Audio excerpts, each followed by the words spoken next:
Orang Bandung, min aidin wal faizin, sami-sami. Tuh. Karena belajar agama dari kartu lebaran.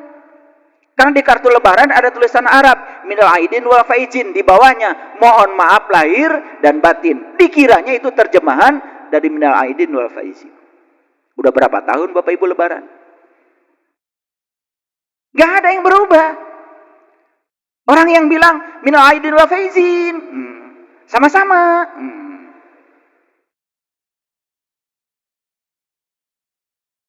Ketololan ini sudah menyebar. Karena kita tidak sadar, hilang daya kritis, hilang daya kreatif. Bayangkan. Dan kita sudah seperti robot, menjalankan semua rutinitas itu, ya begitu-gitu saja. Nah, jadi kemenangan yang saya maksud di sini adalah ketika hidangan langit sudah kita raih, karena kita sudah mengalami keterbukaan, maka puncaknya kita akan memperoleh kemenangan. Dan siapa yang memperoleh kemenangan? Mereka yang sudah bisa selesai dengan dirinya sendiri, yang tahu jalan pulangnya, bebas rasa khawatir, bebas rasa takut, bebas rasa sedih, bebas rasa kecewa, sudah selesai hidupnya, maka dia sudah tidak takut menghadapi kehidupan, tidak takut menghadapi kematian. Dia bicara benar apa adanya, tidak pernah manipulasi, tidak bisa ditipu oleh orang lagi. Dan dia pun tidak menipu siapa-siapa. Dia sudah menjadi dirinya sendiri. Jadi orang yang memperoleh kemenangan adalah mereka yang sudah pulang kepada Allah di kehidupan yang sekarang. Dan pulang kepada Allah tidak usah menunggu kematian datang. Pulang itu bisa sekarang.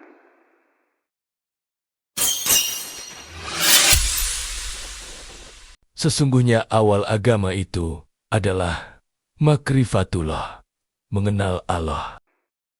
Segala puji hanya milik Allah, Zat Tunggal, energi universal tanpa batas, yang meliputi seluruh kosmik, meliputi seluruh makhluk, bahkan dia sendiri mengalir sebagai daya kehidupan bagi semua makhluk termasuk diri kita sendiri. Dan kita bersyukur hari ini kita masih dialiri daya semesta, sehingga tubuh ini menjadi berwibawa, berharisma. Dan saat ini kita masih merasakan kemewahan yang luar biasa. Bisa melangkahkan kaki itu kemewahan. Bisa mengangkat tangan itu kemewahan. Bisa merasakan air saat cuci tangan itu kemewahan. Bisa merasakan hembusan angin saat ini adalah kemewahan. Bisa merasakan suara-suara yang masuk di telinga kita adalah kemewahan. Dan pada saatnya semua kemewahan ini akan dicabut dan nanti tubuh kita tidak bisa merespon semuanya. Hanya seonggok daging yang tidak berarti apa-apa, yang siap diasingkan oleh tetangga kita. Karena tubuh ini setelah ditinggalkan Allah menjadi sangat menjijikan. Mari kita puji Dia bersama-sama membaca hamdalah. Alhamdulillahirabbil alamin. Mari kita akan rasakan kehadirannya. Dia meliputi diri kita. Dia lebih dekat kepada kita melampaui urat nadi leher kita. Dia adalah daya yang sekarang sedang memberikan kekuatan kepada kita. Perasaan keterpisahan dengan dia mari kita buang jauh-jauh. Karena dia tidak pernah meninggalkan kita sedetik pun. Dia selalu membersamai kita, memenuhi seluruh kebutuhan kita tanpa syarat. Mari kita mohon ridho dan berkahnya. Kiranya kajian kita hari ini menjadi energi baru, pemahaman baru, yang bisa memberantas semua kebodohan kita, keserakahan kita. Karena itu adalah racun-racun yang telah menjadikan kehidupan kita penuh dengan penderitaan. Kita sapa semuanya dengan kelembutan dan cinta seraya membaca basmalah. Bismillahirrahmanirrahim.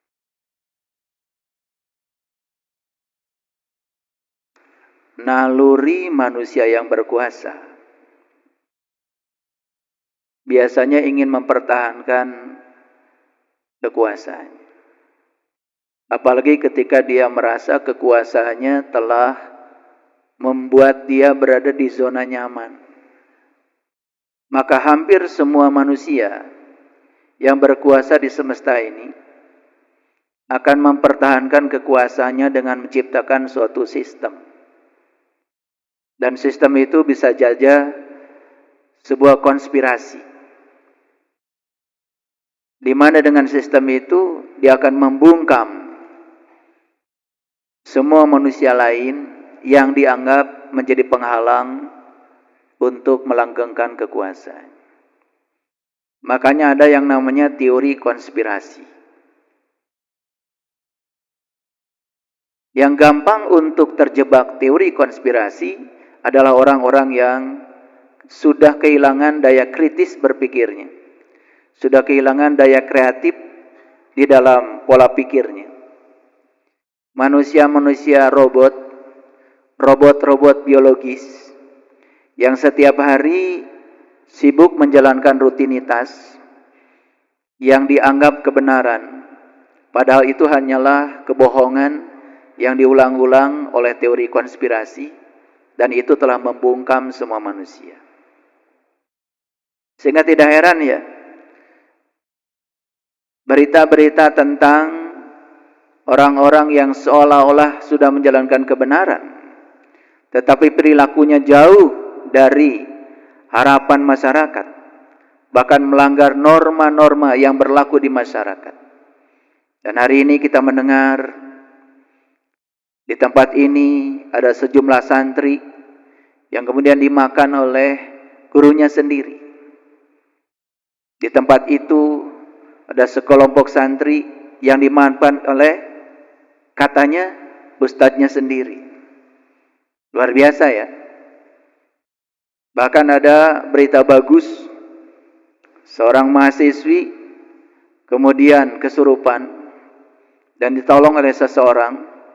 Dan kemudian saat dia kesurupan, kemudian dinodai kehormatannya oleh orang yang setiap hari menjalankan rutinitas.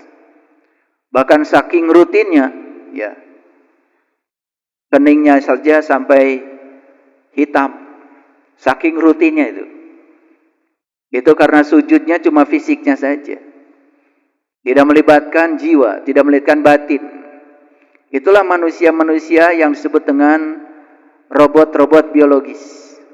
Menjalankan rutinitas tetapi tidak berdampak sama sekali untuk membangun akhlak, membangun kesadaran. Dan yang semacam ini kok jumlahnya semakin hari semakin banyak.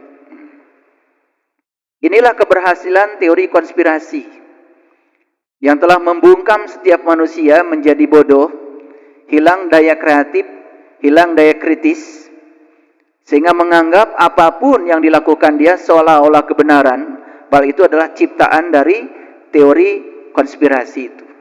Dari mereka yang takut kehilangan kekuasaannya, takut kehilangan berkah dari kekuasaannya, karena mereka sudah berada di zona nyaman. Apalagi kalau penjajahan itu dilakukan atas nama agama dan Tuhan, itu paling mudah. Sebut saja ini kata Tuhan, ini sebut saja kata Nabi, sebut saja kata Rasul, walaupun tidak masuk akal, orang yang kehilangan daya kritisnya, daya kreatifnya, pasti akan melakukannya, seolah-olah dia sudah menjalankan kebenaran. Oleh karena itu, hari ini saya ingin menyampaikan selamat buat para sahabat yang terpilih, baik yang hadir di sini maupun yang mendengarkan kajian ini di rumahnya masing-masing. Karena hari ini saya akan mencoba menodai keperawanan Al-Quran. Jadi kita nodai sedikit keperawanan Al-Quran ini. Karena sampai sekarang Al-Quran ini masih perawan. Hanya disentuh-sentuh aja bagian luarnya, dibaca oleh banyak orang, tetapi esensinya, kedalaman maknanya hampir tidak pernah disentuh. Oleh karena itu kajian hari ini sangat berbahaya, karena akan membuat seseorang menjadi sadar akan dirinya, bahwa selama ini dibungkus oleh ilusi-ilusi palsu. Sehingga dia selama ini tidak sadar kalau dirinya itu sudah kehilangan jati diri yang asli. Itu bahayanya. Setelah mendengarkan kajian saya, maka para sahabat akan menjadi sadar, sehingga akan bangkit dari ilusi dan memasuki dunia baru, yaitu dunia kesadaran. Sudah siap? Oke. Makanya judulnya saja menyeramkan ya. Hidangan langit dan kemenangan. Kalau berbicara langit di Quran, hati-hati ya. Karena kita ini otak kita ini sudah terlalu banyak informasi, terutama informasi yang destruktif, informasi yang terdistorsi, informasi yang bukan sebenarnya. Tapi karena seringnya informasi masuk dalam proses repetisi, bahkan informasi itu sudah masuk di long term memory kita, ya, masuk ke memori jangka jauh, jangka panjang, yaitu alam bawah sadar kita, dan seolah-olah itu sudah menjadi kebenaran. Perhatikan ya, bumi kita ini di alam semesta yang sangat luas, bentuknya itu kan bulat. Dan kita ini ada di permukaan bumi. Betul nggak? Jadi kalau bumi bentuknya bulat, kadang-kadang ada yang di atas, kadang-kadang yang di bawah. Ada yang di sini, ada yang di sini. Di permukaan bumi. Betul? Ya. Kalau kita menuju kata langit, biasanya menunjuknya ke atas. Betul nggak? Padahal kan sebetulnya bumi ini bulat. Berarti ada dong yang sekarang sedang di bagian bawah. Nunjuknya kemana? Ke bawah. Jadi konsepsi tentang langit secara fisik sebetulnya nggak ada di Al-Quran. Nggak ada. Bahkan dalam fisika, dalam astronomi, yang ada itu adalah bumi ini dibungkus oleh ruang kosong. Yang ada tuh bumi ini dibungkus oleh ruang kosong antar planet. Bumi ini dibungkus oleh ruang kosong antar bintang. Paham ya? Jadi kalau di Quran ada kata-kata langit, yang dimaksud itu adalah alam tinggi. Kalau di Quran ada kata-kata bumi, itu maksudnya adalah alam rendah. Gitu. Jadi langit dan bumi itu pahami sebagai alam tinggi dan alam rendah. Jadi hidangan dari langit artinya bukan hidangan dari atas, tapi hidangan yang berasal dari alam-alam tinggi. Hidangan yang berasal dari frekuensi-frekuensi yang tinggi. Hidangan yang berasal dari getaran vibrasi dari alam-alam yang tinggi. Jadi hidangan dari langit itu yang dimaksud di dalam kitab suci adalah hidangan yang berasal dari alam tinggi. Nah, kenapa begitu? Karena tubuh kita ini terdiri dari dua unsur secara global. Satu, unsur fisik, yaitu tubuh kita. Yang kedua, unsur metafisik yang tidak kelihatan, tetapi ada, eksisten. Dan itu yang membuat tubuh kita jadi berdaya. Yang sering disebut dengan tubuh metafisik. Yang intinya ada tubuh spiritual, ada tubuh intuisi, ada tubuh mental, ada tubuh energi. Itu semua terangkum dalam tubuh metafisik. Sering disebut dengan jasmani dan ruhani. Paham sampai di sini? Ya? Nah, kalau jasmani kita perlu nutrisi, karena jasmani kita terbuat dari sel-sel tubuh, dan setiap sel itu perlu nutrisi. Nah, karena sel ini bersifat fisik, maka sel ini perlu nutrisi yang bersifat fisik. Paham ya? Nah, coba kalau kita makan sehat setiap hari, sel-sel tubuh kita menjadi sehat. Ya? Akibatnya apa? Sel-sel tubuh yang sehat, dia akan bisa mempertahankan hidup lebih lama lagi. Makanya orang menjadi panjang umurnya. Kita olahraga, kita berjemur, ya, di bawah terik matahari, supaya semua mineral-mineral yang dibutuhkan oleh sel dipenuhi. Kalau selnya sehat, tubuhnya sehat, maka tubuh ini memiliki harapan hidup jauh lebih lama. Tetapi jangan lupa bahwa kesehatan itu bukan hanya di aspek fisik. Karena tubuh kita ada yang metafisik. Oleh karena itu maka kita perlu juga nutrisi-nutrisi yang berasal dari alam-alam metafisik yang namanya alam tinggi. Nah, karena tubuh fisik ini terbuat dari unsur-unsur yang berasal dari bumi, maka tubuh fisik ini cukup dipenuhi oleh semua unsur yang berasal dari bumi. Paham ya? Nah, tubuh yang ruhani, tubuh yang metafisik itu bukan berasal dari bumi. Dia berasal dari alam tinggi. Otomatis dia harus mendapatkan nutrisi yang berasal dari alam yang tinggi. Makanya jangan heran kalau di Quran surat Ar-Rahman sering saya ulang-ulang, Allah menyatakan Rabbul Masyriqain wa Rabbul Maghribain. Jadi ternyata Allah itu menciptakan matahari juga ada dua. Satu matahari jasmani, satu matahari ruhani. Matahari jasmani ya terbitnya dari timur. Tapi matahari ruhani terbitnya dari barat. Jadi timur dan barat itu pasangan. Timur itu simbol dari aspek jasmani, sedangkan barat simbol dari aspek ruhani. Makanya ada kata-kata yang sering kita dengar. Kiamat itu salah satu tandanya adalah matahari terbit dari barat. Kiamat apa? Qiyam itu artinya bangkit. Artinya kebangkitan ruhani akan terjadi kalau kita sudah menyaksikan matahari yang terbit dari alam ruhani. Begitu maksudnya. Sudah bisa menyaksikan itu? Sudah bisa belum? Nah, kalau belum bisa berarti selama ini kita hanya hidup ya, hanya hidup di aspek fisik.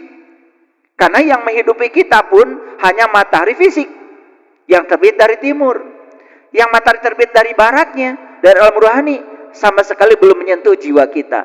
Nah, ini yang menyebabkan manusia tumbuh secara fisik tetapi tidak tumbuh secara spiritual. Makanya di Quran dikatakan banyak sekali anak-anak kecil yang beruban.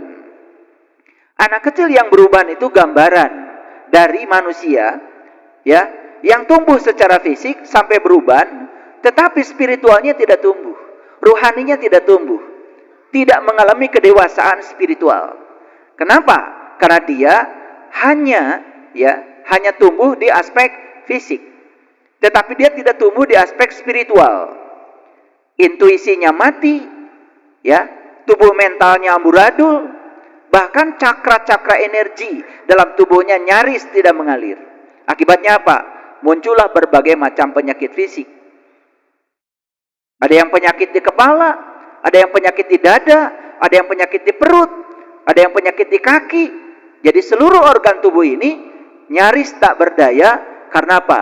Karena mengalami simptom. Artinya apa?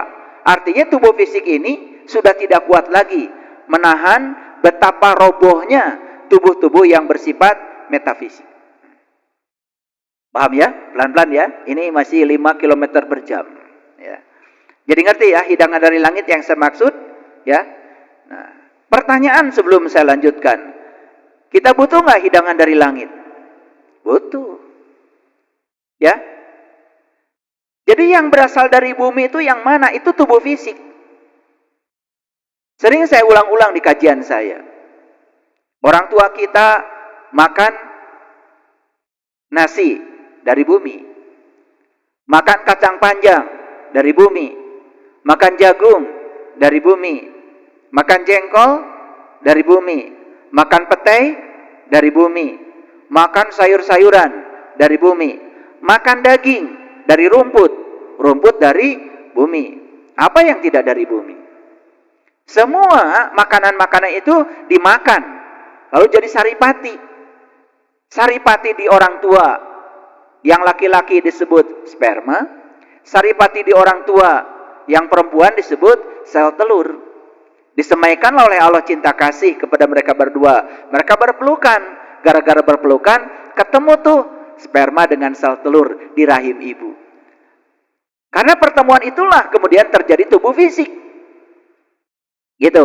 Setelah tubuh fisik ini sempurna, maka Allah bilang di Al-Quran, فَإِذَا سَوَيْتُهُ وَنَفَخْتُ فِيهِ مِنْ رُوحِي فَقَعُوا لَهُ سَاجِدِينَ.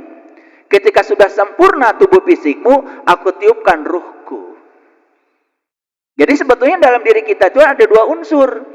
Ya, ada unsur fisik, ada unsur metafisik. Tapi kebanyakan manusia hanya berfokus pada tubuh fisiknya saja, melupakan diri sejatinya.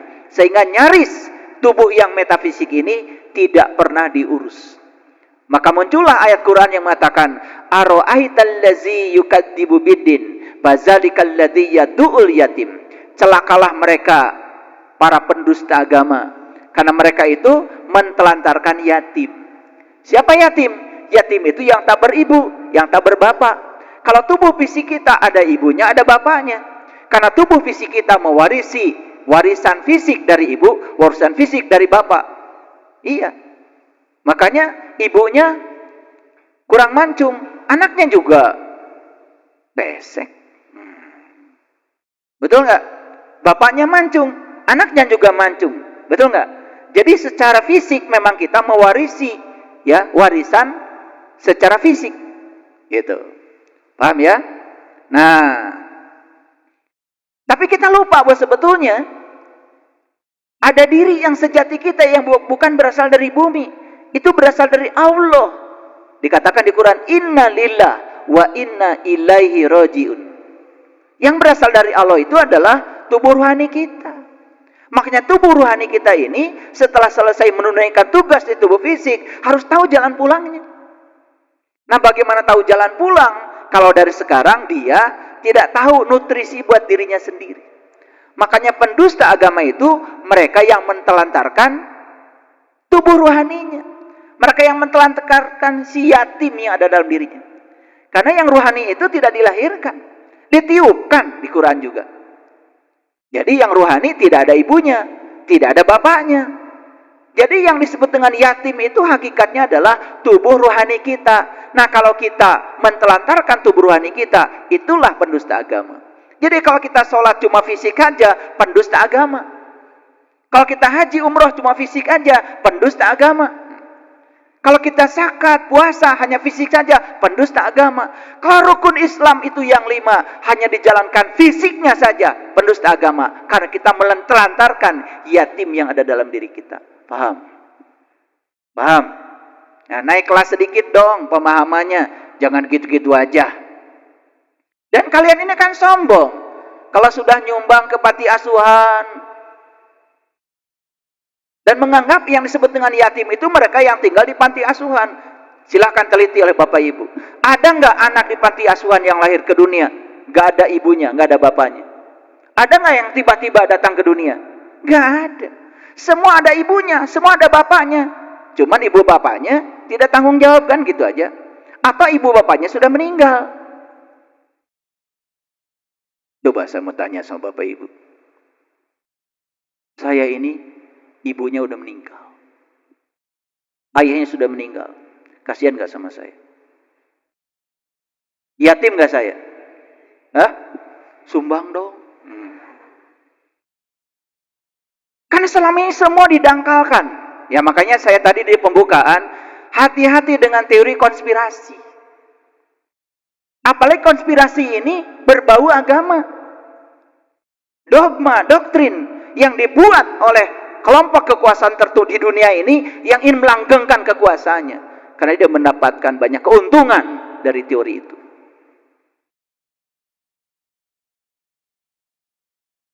Ini baru judulnya aja. Nah, kata kemenangan di Quran itu jelas sekali ya. Kemenangan itu ya bahasa Arabnya al-fat. Padahal al-fat itu sebetulnya adalah keterbukaan. Makanya ada Quran surat Al-Fat. Ada Quran surat Al-Fatihah. Kalau Al-Fatihah itu kunci pembukanya, Al-Fat itu kondisi terbuka setelah dibuka oleh kuncinya. Dan siapapun yang sudah terbuka, lama-kelamaan dia akan mencapai satu derajat yang disebut dengan fauzan. Pada Quran dikatakan, liyudkhilal mu'minin wal mu'minat jannatin tajri min tahtihal anhar khalidina fiha. Wa yukaffiru anhum sayyi'atihim wa kana zalika indallah fauzan azima.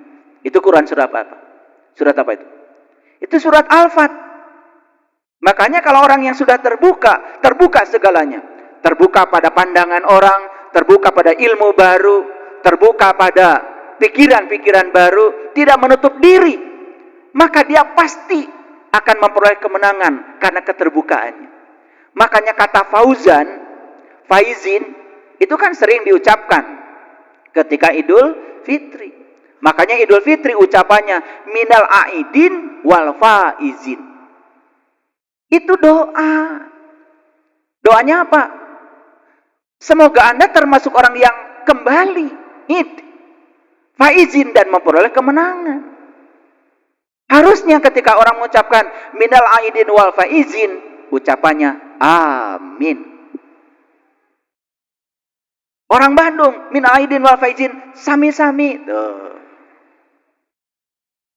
Karena belajar agama dari kartu lebaran. Karena di kartu lebaran ada tulisan Arab, minal aidin wal faizin, di bawahnya mohon maaf lahir dan batin. Dikiranya itu terjemahan dari minal aidin wal faizin. Udah berapa tahun Bapak Ibu lebaran? Gak ada yang berubah. Orang yang bilang minal aidin wal faizin, sama-sama.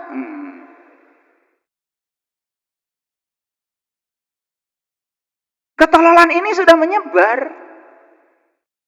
Karena kita tidak sadar, hilang daya kritis, hilang daya kreatif. Bayangkan. Dan kita sudah seperti robot, menjalankan semua rutinitas itu, ya begitu-gitu saja. Nah, jadi kemenangan yang saya maksud di sini adalah ketika hidangan langit sudah kita raih, karena kita sudah mengalami keterbukaan, maka puncaknya kita akan memperoleh kemenangan. Dan siapa yang memperoleh kemenangan? Mereka yang sudah bisa selesai dengan dirinya sendiri, yang tahu jalan pulangnya, bebas rasa khawatir, bebas rasa takut, bebas rasa sedih, bebas rasa kecewa, sudah selesai hidupnya, maka dia sudah tidak takut menghadapi kehidupan, tidak takut menghadapi kematian. Dia bicara benar apa adanya, tidak pernah manipulasi, tidak bisa ditipu oleh orang lagi. Dan dia pun tidak menipu siapa-siapa. Dia sudah menjadi dirinya sendiri. Jadi orang yang memperoleh kemenangan adalah mereka yang sudah pulang kepada Allah di kehidupan yang sekarang. Dan pulang kepada Allah tidak usah menunggu kematian datang. Pulang itu bisa sekarang. Siapa orang yang sudah pulang? Orang yang sudah kenal kembali jati dirinya. Orang yang sudah sadar kembali siapa dirinya, sadar kembali siapa dirinya, dia sudah pulang. Makanya ciri orang yang sudah pulang, itu dia sudah selesai dengan dirinya sendiri. Tidak perlu validasi dari luar. Bahagianya sudah dari dalam. Tidak perlu persetujuan dari siapapun, sudah selesai. Maka ciri orang yang sudah pulang, di Quran digambarkan, wallazi anzala sakinata fi qulubil mu'minin. Kolbunya sudah sakinah. Tidak reaktif lagi, tetapi kreatif. Ulangi kata-kata saya. Tidak reaktif, tapi kreatif. Nah, orang yang kreatif itu setiap saat dia menciptakan surga bagi dirinya sendiri. Hidupnya penuh dengan kelimpahan, dia menarik semua hal-hal positif dalam hidupnya. Nyaris tanpa upaya, dia bisa menarik semua yang dia dambakan dalam hidupnya. Dan banyak lagi ciri yang lain. Mau begitu? Mau begitu? Pulang. Pulang. Oke, judulnya sudah bisa dipahami? Oke. Nah, saya kan sudah janji. Hari ini kita akan menodai keperawanannya Al-Quran. Dan mohon fokus. Karena hari ini saya akan berbicara dalam sekali. Kalau ada hal-hal yang dirasa belum tune in dengan saya, bersabar saja. Barangkali kedewasaan spiritualnya belum sampai di situ.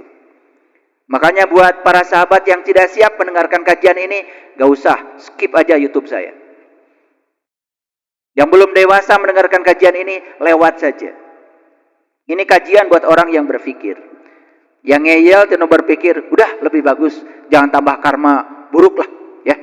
Yang lama aja masih banyak utangnya, bikin utang baru. Yuk kita lihat. Ini Quran surat Ali Imran ayat 49. Dan ini sering saya sampaikan. Tetapi hari ini kajiannya agak berbeda. Jauh menusuk lebih dalam lagi. Yuk kita mulai dari awal. Wa rasulan ila bani Israel. Dan Rasul bertemu dengan Bani Israel. Itu terjemahannya. Inni qad ji'tukum bi ayatin mir rabbikum. Inni akhluqu lakum minatin kahayati thair. Fanfuhu fihi fayakunu thairan bi iznillah. Wa ubri'ul akmaha wal abrasa wa uhil mauta biiznillah. Begitu. Paham? Pasti enggak kan? Tapi kan kalian kalau sudah baca begitu langsung tutup Al-Quran. Shadaqallahul adzim. Betul enggak? Allahumma arhamna bil Quran. Padahal enggak dapat apa-apa dari Qurannya. Enggak dapat petunjuk, enggak dapat apa-apa. Betul enggak? Lucu kalian itu.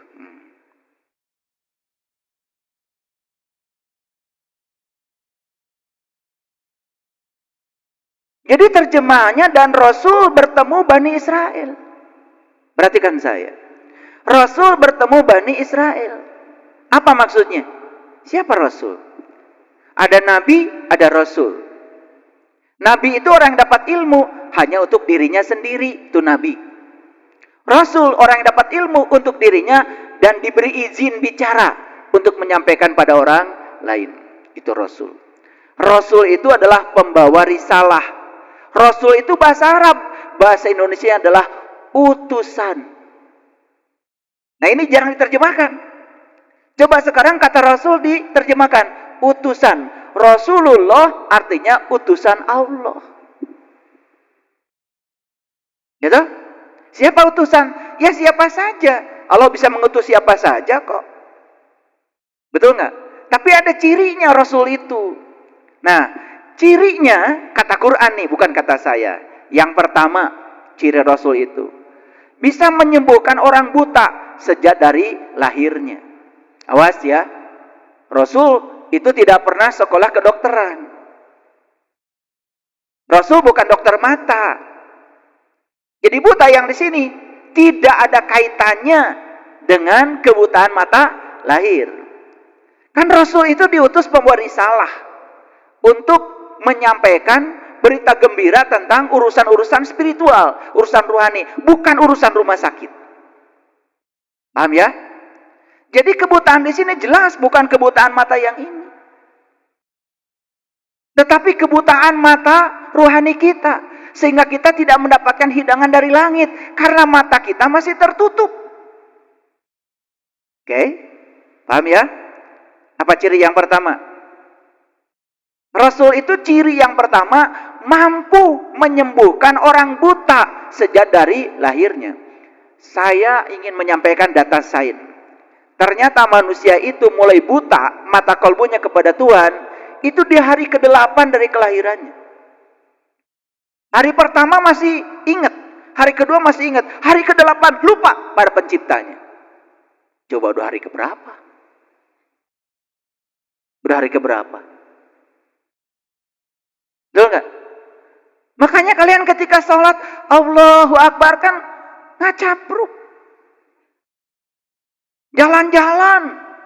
Betul nggak? Ke pasar, kemana. Baru sadar kembali kalau sholat setelah Assalamualaikum. Betul apa gitu? Betul apa gitu? Tapi kita nggak pernah jujur. Terus kita bungkus diri kita dengan topeng-topeng. Seolah-olah kita sudah mencapai kesucian. Makanya tidak heran. Ya, yang ininya hitam pun masih melakukan pelecehan. Apalagi yang enggak.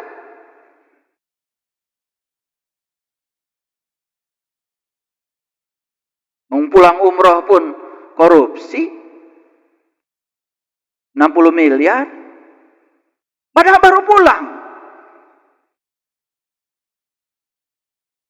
Hanya status sosial, hanya gengsi.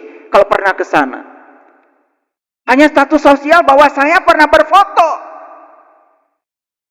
dengan orang sana, namanya unta. Ciri yang pertama dari Rasul itu adalah menyembuhkan orang yang berpenyakit buta sejak dari lahir. Kemudian ciri Rasul yang kedua adalah mampu menyembuhkan penyakit kulit. Bukan panu.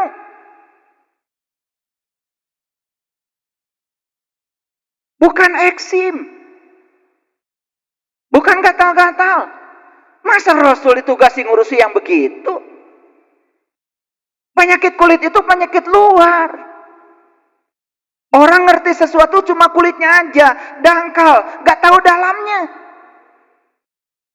Itu ciri yang kedua. Ciri yang ketiga apa? Mampu menghidupkan orang mati. Awas.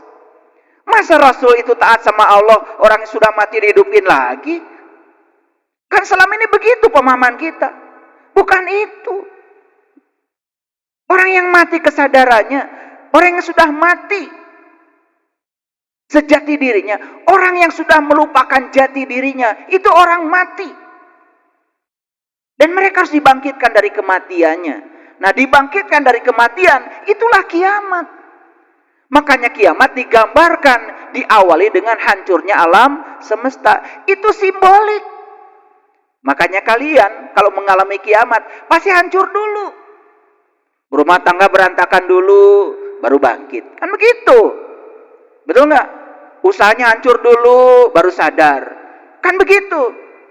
Jabatannya habis dulu, runtuh dulu, baru bangkit. Kan jarang orang yang sedang menjabat ada di ruang pengajian seperti ini. Jarang orang sukses juga ada di tempat ini. Maaf ya, jarang.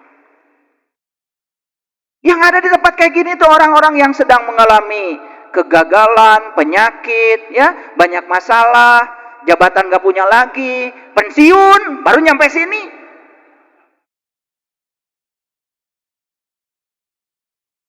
Tapi kita nggak ngerti-ngerti, kiamat itu selalu hancurnya alam semesta. Bukan. Semua yang bersifat jasmania, hancurkan dulu sama Allah, supaya bangkit ruhaniyahnya. Ngerti sekarang? Ngerti? Mau kapan kiamatnya? Ya sekarang. Udah hancur gitu, babak belur, nggak bangkit-bangkit. Jadi sebetulnya hancurnya segala yang bersifat materi itu panggilan dari Allah bahwa jalan kamu terlalu jauh, balik, kata Allah, balik pada jati dirimu. Kapan? Sekarang. Napas itu bukan besok. Napas itu bukan kemarin, napas itu sekarang nih, sekarang di sini. Masa nggak sadar? Bernapas nggak Bapak Ibu? Kapan? Nah itu kehidupan. Mumpung masih hidup, yuk bangkit. Jangan nunggu nanti, sekarang. Apa ciri Rasul? Diulang lagi. 1, bisa menyembuhkan penyakit buta. Buta apa? Buta ruhani, buta kolbu itu. 2, dapat menyembuhkan penyakit kulit. Tahu penyakit kulit? Iya, tahu sesuatu cuma kulitnya saja. Makanya penyakit kulit itu menular. Penyakit kulit yang fisik juga menular. Eksim menular, gatal-gatal menular, panu menular. Nah, orang yang berpenyakit kulit dalam agama nular juga. Lihat orang yang berpenyakit kulit gampang menghakimi orang, gampang menyesatkan orang, merasa dirinya paling benar, sebar kebencian itu pada orang lain, menular kebenciannya. Betul apa tidak? Betul apa tidak? Nah, biar pada ngerti semuanya. Apa ciri yang ketiga? Mampu menghidupkan orang yang mati. Mati apanya? Mati kesadarannya. Kan banyak orang yang hidup itu tidak berkesadaran. Mati ingatannya kepada Allah. Mati jati dirinya sehingga tidak ingat lagi pada asal usul dirinya sendiri. Kata siapa? ciri Rasul yang 3 ini kata siapa? Surat apa? Ayat berapa? Oke. Sampai sini ngerti ya? Oke, lanjut dulu. Nah, Rasul bertemu Bani Israel. Siapa Bani Israel? Bani itu orang, manusia, kalian. Isra itu berjalan. Bahasa Arab. Eli itu Tuhan. Jadi Bani Israel itu orang yang berjalan menuju Tuhan. Siapa? Ya siapa saja. Mau orang Garut, mau orang Tasik, orang Kerawang, mau orang Riau, orang Medan, Papua, Amerika, Austria, Jerman, siapa saja yang mau berjalan menuju Tuhan, di Quran disebutnya Bani Israel. Makanya sangat masuk akal kalau Bani Israel itu diunggulkan dari segala umat. Karena dia on the track, ada di jalannya Tuhan. Ya bersama Tuhan pasti unggul, Tuhan Maha segalanya. Masuk akal. Mau jadi Bani Israel? Nah, jadi ayat ini bicara tentang dialog antara siapa? Antara Rasul dengan Bani Israel. Kapan dialog ini? Kapan dialog ini? Kapan dialog ini? Kan Quran itu kontekstual. Quran itu konseptual. Quran itu berlaku di sepanjang zaman. Bukan hanya dulu. Apa sekarang masih ada Rasul? Gelar kerasulan titik sampai Nabi Muhammad. Gelarnya. Kalau ada orang yang mengaku Rasul sekarang, kalah populer. Tetapi tugas-tugas kerasulan harus ada sekarang. Harus ada. Di mana keadilan Allah? Kalau tugas kerasulan selesai sampai Nabi Muhammad, sedangkan kita tidak hidup sejaman dengan beliau. Jadi kalau kita ini tidak dapat berita tentang kebenaran, ya salah Allah, tugasnya sampai Nabi Muhammad. Makanya Nabi Muhammad mengatakan, ya, al ulama warasatul anbiya. Nabi Muhammad itu sudah menyiapkan penerusnya. Dulu ada para sahabat, para tabi'in, para tabi'in. Ya, sampailah sekarang istilahnya bukan Rasul lagi, ulama. Jadi kalau Rasul itu cirinya 3, berarti ulama cirinya berapa? 3, kalau dia pewaris. Makanya kalau mau lihat pewaris atau bukan, jangan lihat bulunya.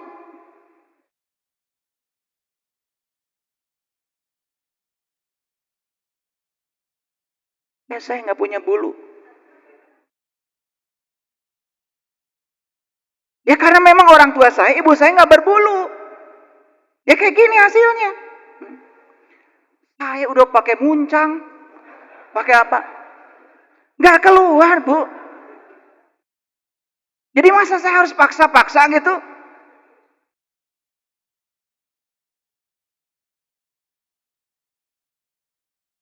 Oke, lanjut ya. Dalam konteks kekinian,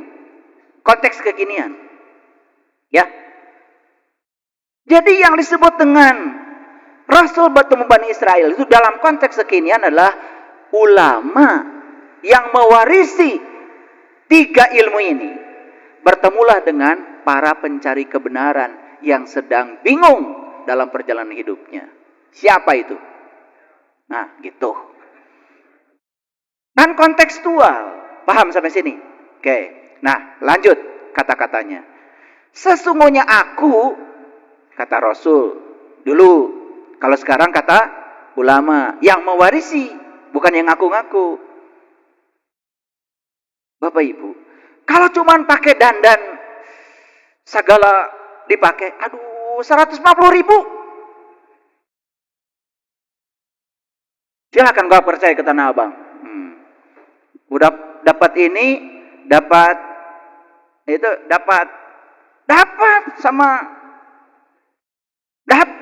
udah 150.000 dapat. Persoalan kita bukan itu. Itu topeng luar, kulit. Kita butuh esensi, butuh bukti, butuh orang yang bisa mewujudkan 3 tadi. Apa tadi? Buta mata kolbu. Banyak yang buta mata kolbunya? Perlu ditolong. Banyak yang berpenyakit kulit? Perlu ditolong. Banyak orang yang kehilangan kesadaran dalam hidup? Perlu ditolong. Oke? Nah, lihat sekarang.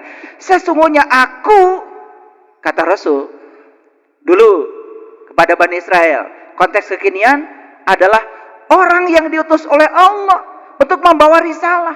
Dan setiap zaman pasti ada. Bahkan Allah mengatakan di Quran, "Wa ma arsalnaka illa bilisani qaumi." Dan aku tidak mengutus mereka kecuali sesuai dengan bahasa kaumnya. Kan tadi saya bacakan bahasa Arab, kalian gak ngerti. Betul nggak? Setelah diterjemahkan baru pada ngeh. Paham sampai sini? Ya tentu saja, tentu saja kita harus cerdas memahami ini. Nah, lanjut. Sesungguhnya aku, kata Rasul, telah datang kepadamu. Siapamu di situ? Bani Israel, masa pusing. Belajar menyimak ya. Kalian ini kayaknya kurang bagus ya pelajaran membacanya dulu. Menyimak ya, belajar menyimak. Ulangi. Sesungguhnya aku siapa? Bani Israel. Gimana kalian? Kayaknya kurang minum kalian tuh ya. Ulangi. Sesungguhnya aku siapa? Nah, telah datang kepadamu. Mu siapa? Bani Israel. Dengan membawa suatu tanda dari Tuhanmu. Makanya seorang Rasul itu bertemu Bani Israel itu membawa tanda. Tanda siapa? Tanda Tuhan. Gak kaleng-kaleng. Nah, dalam konteks kekinian berarti mereka yang mewarisi ilmunya Rasul pun membawa tanda itu. Clear? Lanjut. Yaitu aku, siapa? Rasul. Membuat untuk kamu, siapa? Bani Israel. Sampai segitunya saya ngajar. Keterlaluan sama kalian itu. Tapi kalau segitunya saya mengajar masih gak ngerti lagi. Aduh, saya bingung mau ngajar gimana lagi. Ulangi. Yaitu aku siapa? Nah, membuat untuk kamu siapa? Berbentuk burung. Kemudian aku meniupnya. Maka ia, Bani Israel, menjadi seekor burung dengan seizin Allah. Loh, kok di sini ujug-ujug muncul kata burung? Karena yang dibicarakan oleh Rasul ini kan hidangan langit. Hidangan langit itu hidangan dari alam yang tinggi. Menjangkaunya harus pakai kendaraan. Kendaraannya harus terbang. Makanya muncullah kata burung. Indah gak Quran? Wih, keren banget. Makanya kita sentuh sekarang keperawanan Al-Quran. Sedikit aja. Yang dalam-dalam. Kaget kalian. Ya, nyentuh aja. Gak perlu jadi anak. Paham sampai sini? Dibentuk jadi apa? Burung. Pernah dengar nggak Nabi Muhammad katanya Isra Mi'raj pakai buruk? Pernah dengar? Aduh, itu segitu jelasnya, tapi banyak yang nggak ngerti. Terlalu sibuk kalian jadi panitia Isra Mi'raj.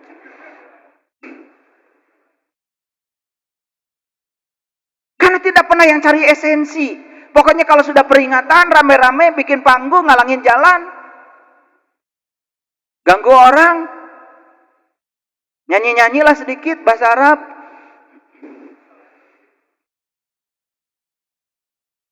Besok buruan bala. Sampah berserakan di mana-mana. Udah. Tahun berikutnya gitu lagi. Esensinya nggak pernah ada. Sekarang kita bicara esensi. Bermutu sedikit deh kalau ngaji. Sayang udah jauh-jauh nggak kesini ketemu saya. Saya kasih yang bermutu. Sampai sini ngerti? Jadi Bani Israel ini harus dibentuk jadi apa? Jadi burung. Supaya apa? Supaya bisa terbang. Terbang kemana? Melewati puncak-puncak kesadaran. Kan kesadaran manusia itu berlapis-lapis. Nah ini, sampai mencapai puncaknya kesadaran. Bahasa Qur'annya puncaknya kesadaran disebut Sidratil Muntaha. Keren banget. Pakai apa Nabi Muhammad? Buruk itu simbolisasi.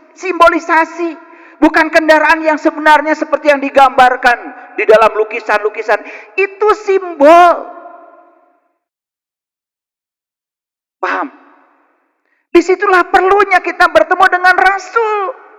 Tetapi Rasul sudah tidak hidup sejaman dengan kita. Disitulah kita perlu bertemu dengan mereka yang tahu ilmunya Rasul, yang mewarisi, supaya burungnya nggak salah. Paham sih? Burung punya sayap nggak? Burung terbang apa merangkak? Kalian terbang apa merangkak? Makanya kalian tuh merangkak terus, nggak terbang-terbang. Makanya nggak pernah dapat hidangan dari langit. Hidangannya eta deui. Bahkan hidangan bumi pun nggak bermutu. Ambeien. Ada yang ambeien nggak di sini? Nggak bermutu tuh makanya. Sampai nongol itu anus. Nggak bermutu. Ya kenapa? Sering ngeden. Kenapa ngeden? Karena makannya nggak pakai otak. Harusnya makan tuh minum dulu air hangat. Baru makan sayur, makan buah. Betul nggak? Baru protein. Itu. Terakhir karbo kalau masih butuh. Ini karbohidrat duluan. Itu pun minum kalau sudah kesedek. Betul nggak? Ya sudah di ujung anus jadi keras.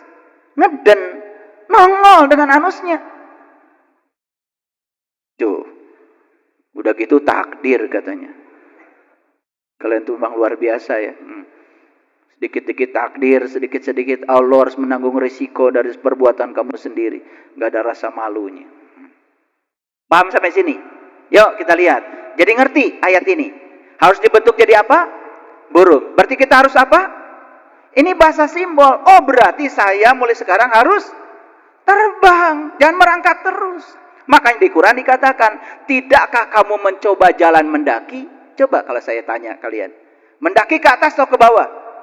Nah, mendaki itu meniti alam-alam tinggi. Supaya bisa menemukan hidangan langit. Bermutu. Nah hidangan langit itu sering disebut dengan sifat-sifat terpuji. Terpuji bahasa Arabnya Hamid. Orang yang terpuji oleh bahasa Arab disebut Muhammad.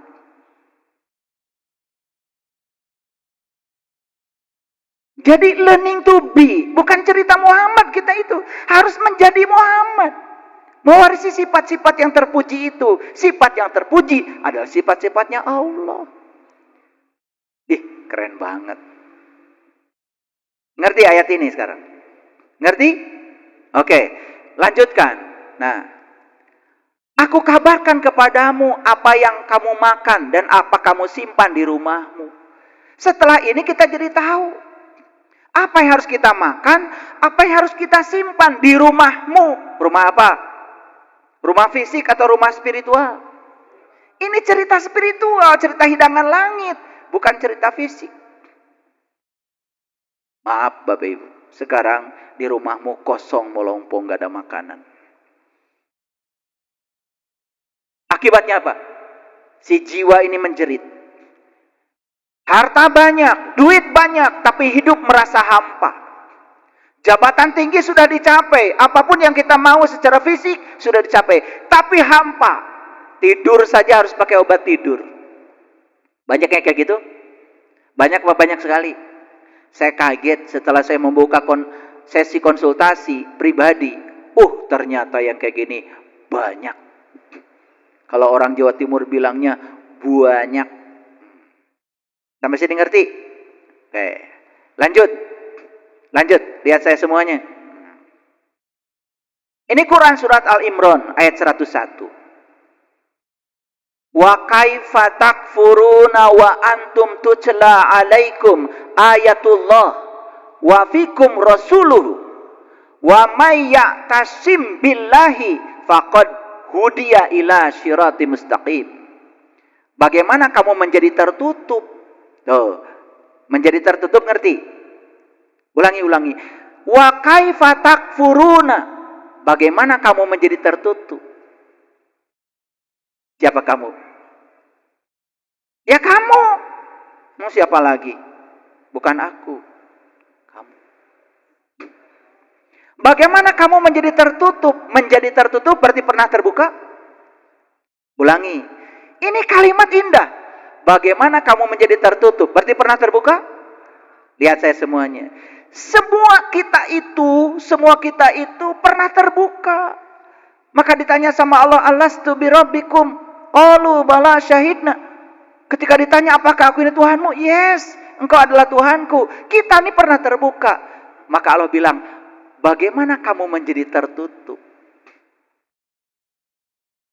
Kemudian, wa antum tutla alaikum ayatullah. Padahal tanda-tanda Allah telah disampaikan kepada kamu. Sudah disampaikan? Sudah. Kan waktu ditanya sama Allah, alastu birabbikum?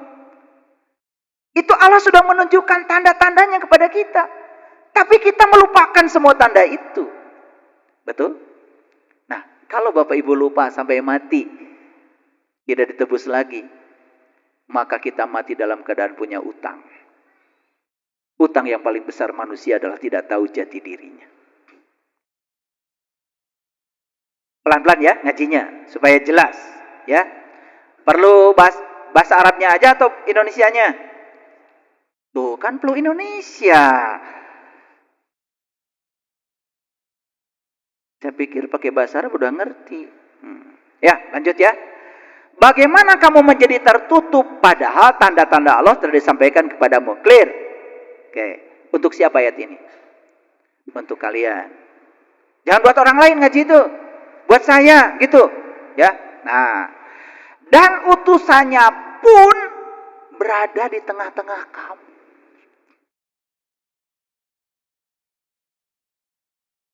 Bahkan utusannya pun berada di tengah-tengah kamu, kata Allah. Kok nggak sadar? Barang siapa yang berpegang teguh kepada Allah, siapa yang berpegang teguh kepada Allah? Yang sudah tahu lagi Allahnya, yang sudah kembali lagi kepada Allahnya, baru bisa berpegang teguh pada Allah. Yang belum kembali mah berpegang teguh pada harta, pada jabatan. Sampai kapan kalian begitu? Ini kajian mahal Bapak Ibu. Mahal, saking mahalnya gak usah bayar. Maka sesungguhnya ia telah diberi petunjuk ke jalan yang lurus. Keren ayatnya, ya. Wa may ya'tasim billahi faqad hudiya ila sirati mustaqim. Dengarkan kajian-kajian saya tentang siratal mustaqim, sudah sangat banyak. Clear sampai sini? Oke.